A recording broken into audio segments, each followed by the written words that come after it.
Bird's Eye View. Hi, everybody. Welcome back to Bird's Eye View. I'm really excited to have you today. Before we get started with a very special guest that we have, I just wanted to touch on a couple of things quickly. First of all, we've gotten some great comments on the last few episodes that we've aired. Some negative, some positive. I think the important thing is that we just continue talking. I don't expect everybody to agree with me, and I don't expect everybody to have the same opinions as I do. What I do expect is that we can find a way to engage in a productive dialogue, because that's the only way that really we're going to come to any real type of resolution or advancements on any systemic issues that may be facing us today. For the very first time ever, on June 19th, Skylar had our very first employee mental health day. What we did was we just acknowledged the fact that the last few months have been pretty trying. In some ways, anxiety-filled and stress-filled for all of our employees, as they have been for, I think, people around the world. And I think in recognizing that and recognizing the extra hours and recognizing the blurred line that exists between the work day and the self at home day and the ability to unwind part of the day, we thought, let's just try to find a way to, cut that cord for one day entirely and allow people to do what they feel like doing. It worked out very well. Resounding feedback was positive. I think overwhelmingly, the consensus was that, assuming that we continue to get the type of productivity and effort that we've gotten out of everybody so far since this has happened, we'll continue to do this type of thing. But I'm really excited to bring Kristina Virro on board today. Kristina is a registered holistic nutritionist and a psychotherapist, and is the perfect person to talk about not only that type of exercise, taking that type of mental health day, but every other type of mental health endeavor that's going on right now. So Kristina, welcome to the show. Thank you for having me. I'm excited to be here. Very excited to have you. Thank you for coming. So Kristina, I set it up on the topic of mental health. You're an appropriate guest because of your dual role as a holistic nutritionist and a psychotherapist. And I've always been somebody who just pushes through. I demand much of the same from everybody I work with. And I think that more and more recently, especially, I've just become aware of those increased stresses and anxieties that we're dealing with. I know because I'm feeling them myself, and I can only imagine what other people are dealing with, particularly during these worldwide events, not only limited to COVID, but also to the systemic type of issues that are going on that we're challenged with addressing right now, and the burden that they put on everybody. I guess at a very high level, do you want to, go into, your practice and the way that you would help people to deal with those types of pressures? Sure. Yeah. So it's pretty interesting. I got into doing both of these because I just felt like as a human being for so many years, what I ate affected my mental health and how I felt, and how I felt affected how I ate.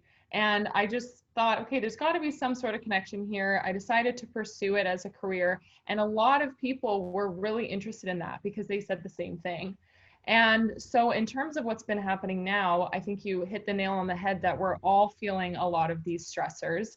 The main ones that I've been seeing are, one, people are saying I have way more time as well on my hands that's unstructured. And I always say that time's the devil's playground, in the sense that if you have time on your hands, your thoughts can kind of do some funny things and really stress you out. So that's one thing I've been hearing. Another thing I've been seeing is a lot of this like existential dread of what is the meaning of life, what is happening, because there's so many big issue things. And so I think a lot of us are kind of freaking out about that. I mean, not only just with COVID, but with everything that's happening in the United States, Canada, with all the racism, the riots. So I think a lot of us are just feeling extremely overwhelmed and going to those big picture, scary topics that we normally don't think about. And I think nobody was really immune to COVID. And so everybody was like, well, I could be next. You go walking, living your life thinking you're kind of invincible, or you don't really think about death or dying or sickness or the health of your family members, to all of a sudden having that on the forefront of your mind, which of course is super stressful. And then another thing that I've been seeing just on the nutrition side is some addiction behaviors have been going up, some emotional eating has been going up. I think part of it is because, again, we just have more unstructured time. And so we think, okay, I just am going to zone out and kind of watch some Netflix and have like 8 bags of potato chips. I know that they won't disappoint. I know they're reliable. And part of it as well, just to self-soothe a little bit, because it can be a scary place. So why don't I just kind of stay inside and kind of numb myself out a little bit? And, I try to be really compassionate with these things. I can't really blame anybody for feeling overwhelmed. It's just about how do we work with that therapeutically, I guess. Right. I just like to make two things clear about that. Number one, I am invincible. So let's just make that clear right now. And the second thing is, if anybody at Skylar tells you they have too much free time on their hands, just divert their phone calls to me, please. And thank you. But in all seriousness, no, I mean, I mentioned it to you before, we started taping today, is that I've had Dr. Paul Perlon, who came on and has even expressed to me even after the interview that genuinely his bigger concern outside of the illness that COVID can inflict on somebody is the mental well-being of patients or children or whoever it may be. Yeah, absolutely. So you work as both a holistic nutritionist and a psychotherapist. I guess explain to me or explain to the audience, how do those practices work together? How is that a unique approach compared to what you typically see? Right. So most people don't really have that dual approach. And again, I've noticed that a lot of people find that really interesting. But when I was sort of growing up and just kind of passionate about health and wellness, I just thought, okay, maybe it's just me. But then when you actually look at the research, there's a huge scientific connection between those two worlds. So for example, if you don't get enough sleep, then the part of your brain that's in charge of sort of triggering that anxiety response is more hyperactive throughout the day. So you might just feel more anxious because of that. If you have bad eating habits and your blood sugar levels all over the place, then that can also lead to symptoms of anxiety that are super similar. So there's a ton of connections. And that's why I like to work with people about, okay, there might be certain things that you're thinking or telling yourself that are making the anxiety worse, but then some of your habits nutritionally or even physically wellness habits might not be helping either. So it can be really nice to look at both. Right. So emotional eating, it's a thing right now. It's a thing always. So what causes it and how do we disengage from it? So, I mean, I kind of say that there's two different paths in terms of causes. So one, it actually can be physical and environmental. So for example, if you are working hard all day, you're not eating all day, by the time you get home or by the time you walk to the kitchen in this environment, then you're going to be starving and you're going to be way more likely to emotionally eat. So there is actually, I think, a physical component, especially if you have all the foods that you like to overeat on available. So that's just going to make it easier. But the emotional component is, like I was saying earlier, when you sort of feel like you soothe yourself by eating and you kind of numb yourself out. And so a big one there is kind of looking at people's core beliefs around emotional eating. And what that means in psychology speak is a lot of us have these different views of things that we think are kind of given. We see them as facts, but they're actually pretty inaccurate and can set us up for failure. So for example, a common one that people have around emotional eating is, I've had a really, really hard, long day. I deserve this food. This will 100% make me feel better. Like, it's kind of the treat yourself phenomenon that's happening, right? And it can be really important to sort of talk to people and tease that apart and say, well, let's look at that. Do you actually feel better after you do that? Do you actually feel like you've treated yourself? And usually they'll say no, because after they engage in all this emotional eating, they feel really ashamed of themselves. They feel really guilty. And then the next day they're like, well, I'm not going to eat all day to make up for it. And then we go through the cycle again. If they go to the kitchen, they overeat. So it can be helpful to look at some of those core beliefs. And some of those come from your family. Some of those come from society. It can be really ever changing, right? So once you get intentional about kind of looking at them up close, it can be helpful. And a lot of it can be habitual as well, right? I know from my own personal experience. Absolutely. And that's why I said, I think, emotional eating is a bit of a misleading term, because part of it is emotional, but for sure, part of it's habitual, right? Like, I know when I go to the movies regularly, once I sit down in that movie theater seat, I want popcorn. Even if I wasn't thinking about popcorn, it's just habit, right? So for a lot of people, if you put on Netflix and you want to eat something or have a drink, then breaking that connection can be really helpful. So I know a lot of people have been going on walks at night. I've been doing that too, because, it's really easy to fall into these habits. But if you say, okay, the moment my laptop closes for work, I'm going to go for a bike ride instead, then you've already interrupted that habitual process just enough to kind of have some space to make a different choice if you want to. Right.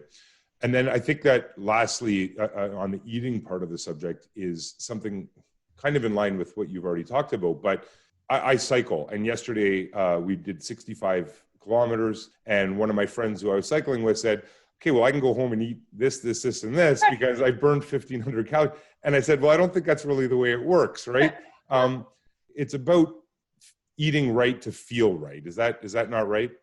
Oh, I totally agree. And sometimes what I ask myself is, how will I feel 5 minutes after I eat this? So if it's like I'm looking at a burger and fries and I'm like, oh my gosh, yes, I just did this bike ride and I want to eat it. In the moment, I might think, yes, just short-term satisfaction, but I know I will feel gross after. I just know it from Right. experience, right? Like I'll feel tired. I'll feel, maybe, oh, I shouldn't have eaten that. So it's just thinking about the long term versus the short term, which I don't think we humans are the best at, but trying our best. So moving on to, I guess, the psychotherapy aspect of things, anxiety, COVID-19, we all know it's hit everybody, I think, in one way or another, whether it's from business or relationship or family-wise. Have you seen a significant increase, I guess, even Oh, in yeah. nutritional or mental health issues? Absolutely. On the anxiety front, it depends on the person. I mean, one thing I also noticed is people who have OCD, this is just awful for them because their contamination OCD and usual hand washing behaviors are now, they kind of seem justifiable. So that's been really difficult for a lot of people. But then also just anxiety in terms of what's going to happen to my job, what's going to happen with my relationship, lots of relationship distress. There's even been some statistics that interpersonal violence, unfortunately, has gone up. So it's hitting everybody in a certain way, right? Yeah, and a lot of them aren't positive either, is it? Yeah. COVID brought plenty of changes to people's lifestyles. Obviously, it was overnight. We didn't even have time to warm up for it. That, I understand, can be a trigger for anxiety. Do you have tips, tricks people could maybe remember or think about who are experiencing high levels of anxiety, or even just different levels of anxiety than they're typically accustomed to? Yes. So I usually frame anxiety as a phobia for uncertainty. That's usually what causes anxiety. So what typically happens is people feel uncertain about something, doesn't matter what it is, and then they try to do these things that give them the illusion of certainty. So that might be researching things about COVID-19 for 4 hours solid. It might be looking at news stories. It might be having 20 conversations with their partner about what's going to happen in their relationship, right? And all that that's doing is kind of giving this illusion that, okay, now I have the information that I need to be certain. But I use the word illusion really intentionally because certainty is a total myth. But anxiety will convince us that it's something we can achieve, right? But usually you might feel uncertain about something again tomorrow. You do the same coping behaviors that make you more stressed out, and then the cycle continues. So usually I talk to people about what are those coping behaviors that you're doing to try to deal with this uncertainty, and are they actually helping? Most of the time you'll find that people say, no, they aren't really actually helping me. They make me feel a lot more stressed. Or you might find sometimes you say, well, when do you know when to stop these coping behaviors? When do you know to stop Googling things about COVID or Right, whatever? And they say, well, I just feel like I'm done. right. And so that tells us that there's actually nothing really logical about it. It's really based on emotions that are ever changing and whatever. So look at some of the behaviors that you're engaging in to try to give yourself this illusion of certainty and see if you can just even reduce them at first, right? So maybe you just look at COVID stuff on the news for 1 hour a week versus 1 hour a day. That might be a bit too big of a change. You can work with a therapist to come up with something like that. And then I also always come back to that cliche of control what you can in your immediate environment. And like I was saying, a lot of us are feeling this really overwhelming like dread and asking these big questions that have no answers. So I'll say, if you're asking yourself an unanswerable question, you're setting yourself up for failure. So sometimes, to be perfectly honest, why questions are not helpful right now. It's Right. like, why is this happening? Why, whatever. A more helpful question is, what can I do to take care of myself just today? You keep Yeah. it present, focused, specific. And another thing for anxiety, sometimes you don't need to overcomplicate it. Just come back to the basics. Am I getting enough sleep? Am I eating somewhat consistently? Am I getting any form of movement into my day? Am I having time away from my phone? Even if you just start there, that can be a good place. Just think of small bite-sized things per day. And that's a good way to at least just sort of make sure that it's not getting totally off the handle. Yeah, I noticed that I cut out some of those habits as far as like watching CNN nonstop or some of those Yeah. other things, and that they were inducing some level of anxiety, even though I wasn't even really paying attention to what was on the TV, right? Yeah. And learning to set boundaries about people in your life who talk about it. Right. Because that's another thing. You might not be looking at it, but then your friend is texting you every 2 seconds, and kind of learning how to say, you know what, I'm trying to have like a no COVID day, but let's talk about this on Friday. That's a Right. really good skill to learn. Right. The other part of that, Premier Ford just announced earlier this week that phase 2 across the province is now happening. And subsequently, everything for the most part is open as far as patios and theaters and some of the stuff that I think that we almost got used to being closed. Now people are going to experience anxiety about the reopening of things when they were originally dealing with the anxiety of them closing. Totally. So you have a professional opinion on this. What do you think are the reasons for this drastic shift in mentality? I've actually been thinking about this a lot. I think our relationship with physical touch has changed a lot. Like even now, I don't even think about shaking people's hands or anything like that. I think for people, it's about figuring out what your personal comfort level is, honestly, and how severe the risk actually is. Yeah. So I don't live with anybody who's elderly or anything like that. I wear a mask. I have sanitizer in my car. But I think it's also important to remind ourselves that at a certain point, again, we will never be 100% certain. So it's that kind of balance of I can do what I can to be safe. And I also just can't live a life in fear of thinking about what could happen, right? Yeah.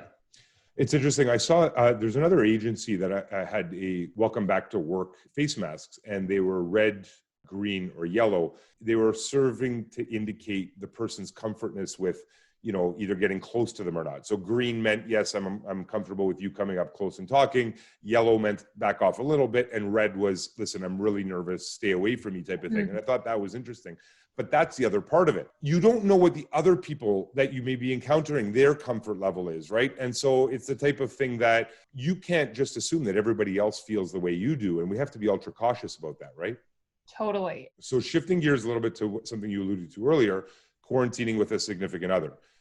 Businesses and companies are shifting to work, or have shifted to work from home. And a lot of couples, myself included, are spending a lot more time at home than we're typically used to together, or they're being forced, quite oppositely, into long distance relationships where they can't be together at all because of quarantine. So either situation can drive people up a wall. Do you have any advice on how to handle that type of, either type of relationship during this time? Sure. I'll start by speaking to the situation where you're sort of stuck with your partner all the time, which I just want to say, if you're having some issues, that's totally normal, because this is not normal, right? Like you could love somebody dearly and they're going to drive you nuts if you're with them 24/7. So I think that that's okay and pretty normal for an abnormal situation. Some things that I've been noticing are helpful are, one is to make sure that you have some time, if you can, where one of you is in your space totally alone if possible. So it's different to have two people working from home, even if you're in separate rooms, versus being home totally alone. So even if it's like the one partner says, I'm going to go for a walk for an hour while you just have the house space to yourself for that hour, that can be really, really helpful. But the flip side of it too is I've been trying to invite couples to honestly try their best to schedule some time for fun stuff, which I know might seem ridiculous. I know it might seem really hard, but I also think it's really easy to fall into this zombie-like trance of just work and then Netflix, or whatever it happens to be. Whereas if you can get a little bit creative of what you can do with your time, like I've been playing so many board games, card games, things like that, trying cooking together, doing a sport together, anything like that that's a little different, I think can sort of break up the monotony of the day and connect you two again a little bit. And also, if you can, just rallying the troops a little bit in terms of friends and family. Like, I think it's a really unrealistic expectation to have one person meet all of your needs throughout the day or the week or whatever.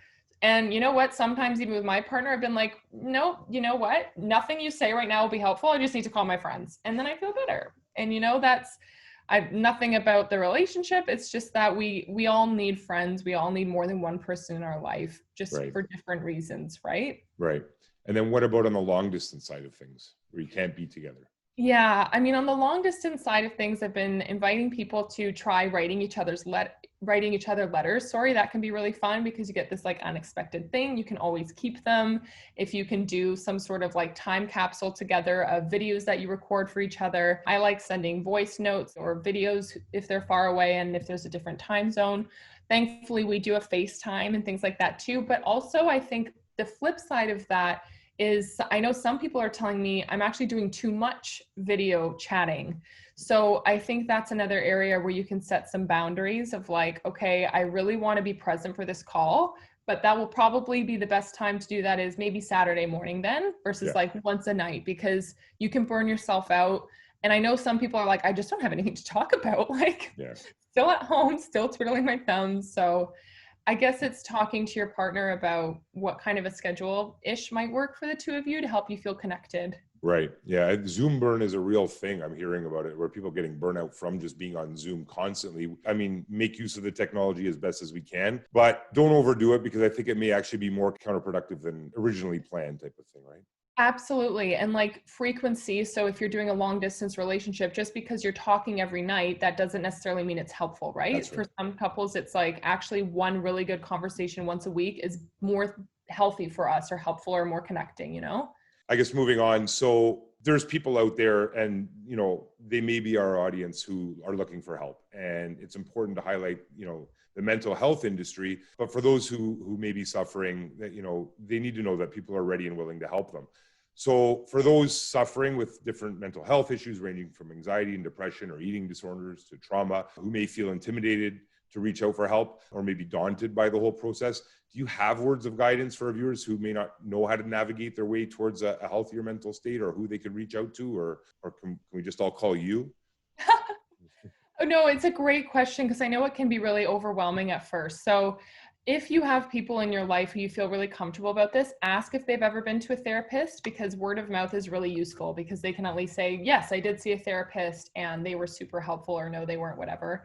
Psychology Today is a great website where you can sort of find people based on your area. And then once you find their profiles, I would really encourage people to look through their website, see if what their vibe is like. And then I know I do, but some therapists also offer some free consultations, whether it's like a 10-minute phone call or a 10-minute video chat or a 30-minute chat or whatever.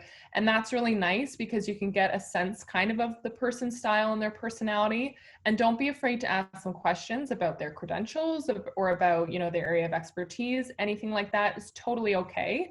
And we do know that the most important thing when it comes to experiencing positive change in therapy is the connection you have with the therapist.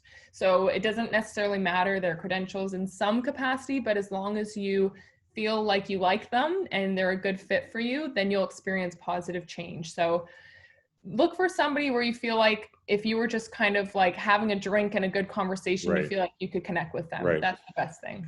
I've always thought two things about that. Number one, as far as myself in therapy, and I've never visited a therapist, despite the fact that a lot of people tell me I should, for a variety of reasons. But the two things that I think that would hold me back, and maybe there's somebody in our audience who feels the same, are number one, I'm maybe resistant because of a known association with somebody else. So, not feeling comfortable with a therapist who may or may not have treated somebody that I know or who knows me. But then the second part of it is that feeling, and I joked before, where, I am invincible, or I should be invincible, and so I should be able to power through. So what would you tell me, and why it might be important to help deal with some of the shit that I've been dealing with lately, and why it might help me get over some of it? Yeah. So I really appreciate you asking that question, just for starters. But I think that there's this really big myth that people in therapy are like really messed up. And that's just so not true. I've worked with some couples where they're like, we're going to get married in a couple months. We just want to check in and make sure we're in a good place. Totally fine. Or some people are like, I think I'm doing pretty well, but I just want to be proactive about it. And sometimes you can do a lot of really good work when you're actually in a good space, because then you're not just sort of putting out fires and crises all the time. But also, I think a lot of that is just internalized stigma. And what I mean by that is, like, if somebody broke a leg and they had to go to the doctor, they probably wouldn't be like, I don't know if I should go. Like, I'm Right. so embarrassed. And if for some reason we have this different relationship when it's with mental health. Like, our brain is an organ just like any other one. Yeah. It's just a part of our body. Sometimes it plays some tricks on us. But maybe it's admitting that it's broken is the hard part there, right? Exactly. Which I guess actually segues to the second part of it about being invincible. Right. And you know what? I think it's really important when you find a therapist that's the right fit, they go at your pace. So some people, we won't talk about anything serious for like 3 sessions because they're just really scared to be in the space. So I might talk about what they're watching on Netflix just so they can see that I'm somebody that they can open up to, that I make the space comfortable, whatever it happens to be. Right. So you can go at a slow pace, but I actually really do think that the bravest people are the ones in therapy, because they're the ones that are saying, listen, there's this thing that I want to address that's really hard for me, and I'm actually willing to do that. Yeah. Like, this illusion that people in therapy are weak. I don't get it, because I don't know what's braver than saying, I can recognize I have the self-awareness to say I need a little bit of help. And that's so mature, responsible, and amazing to me. Like, I have such respect for people who do that. And I've been through tons of therapy myself, and it was the best investment I ever made. You know, celebrity culture even have started to promote their own therapists, and the fact that they're going through therapy. And I think that's helping people as well. I know even for myself, I listen to Howard Stern and I hear him talk about his therapist, but he actually asks guests all the time, are they visiting a therapist? Do they? And a lot of them say yes, you know, so hopefully that continues and it becomes less of a taboo thing and more of a, almost a, you know, something that people look at as a badge of honor, almost, that they're taking care of their mental health as opposed to waiting till the last minute to do that. Right. So totally. Absolutely. And for people who maybe want a baby step into that realm, then something that could be helpful is calling like an anonymous distress line, like sort of playing around with this idea of talking about what's on your mind, but it's totally anonymous. So that's just another option too. This has been a great conversation. It's been, I think, really insightful for me particularly, but I just really hope it's helpful for, you know, somebody in our audience, or maybe all of our audience in a variety of ways. Before we close off, do you have any funny stories that have happened through COVID that you could share with us? Oh my gosh, I do actually. So the other week, an acquaintance of mine, I don't know her too well, but she's studying for a bar exam. And so I made her some muffins to drop off because I thought, wouldn't that be something that would maybe brighten her day? Drop them off. She's like, no, they're not on the porch. Like, I didn't get them. And I'm like, no, like red door. She's like, yep, red door. That's the street. So I was like convinced that there was a muffin thief roaming the streets of my area. Turns out that I delivered it to the wrong house. She found the house, left a note, and then the person never got back to her. So again, we thought, oh my gosh, they are definitely eating the muffins. Then they called her back, hand delivered them again. They were on a conference call. And it was just so amazing. I went from like thinking there was somebody stealing my muffins to them delivering them, going out of their way, them having a like nice little conversation. So that's awesome. Like, oh, wow, that restored my faith in the world. So that's my really silly story, because I'm directionally challenged and whatever, but Google Maps or Waze. I know I'm just hopeless though, I tell you, but that's a whole other can of worms. Were none of the muffins missing? I don't think they were. Yeah, see, that's amazing. Like that's something that I think that person actually might need a therapist, because if you baked muffins, even if I gave them to the person who they were intended to, I'm eating one of them at least, right?